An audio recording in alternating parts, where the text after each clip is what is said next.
My family has lived in Jennings all my life. I actually moved to Jennings in about 2010 after my mother passed away. I was very concerned about the house next door. The grass kept growing. So I went up to City Hall one day and I complained about it. And I think like a month or so went by and I heard nothing from it. So I came again. And I grew very interested in the position. Went to the Board of Elections, knocked on the doors, and told the people who I was and what I wanted to do. And then I was elected in 2019 as the city councilman. I then started to prioritize legislation that helped my community. So on Christmas Day, myself and Councilwoman Clower, we went around and we gave out hot meals to 2 senior buildings. Unfortunately, the next day, a pipe burst in Fairview Village and caused so much damage that the building was condemned.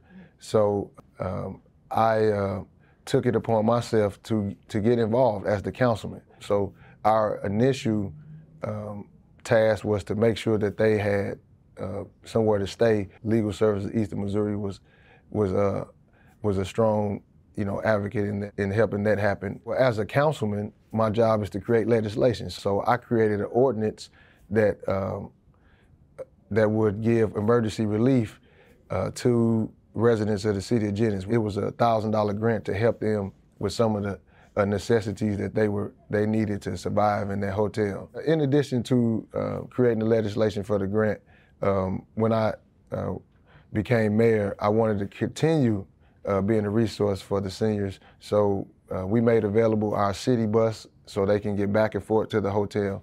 We wanted to make sure that the process of construction was moving along fast, so we waived all of the permit fees, which was over $5,000. I just think it's important as an elected official, to be able to be accessible, to have an avenue where people can hold you accountable. My plan, my hope, and I know it's going to happen. When they talk about our city, they're going to say the great city of Jennings. So my plan is to make sure that the narrative is changed about Jennings, make sure the thought is changed about Jennings. I want to make sure that this place is like the #1 option for people that want to move into mid-North County, that want to be homeowners, that want to be part of a community. So that's what the future of Jennings looks like.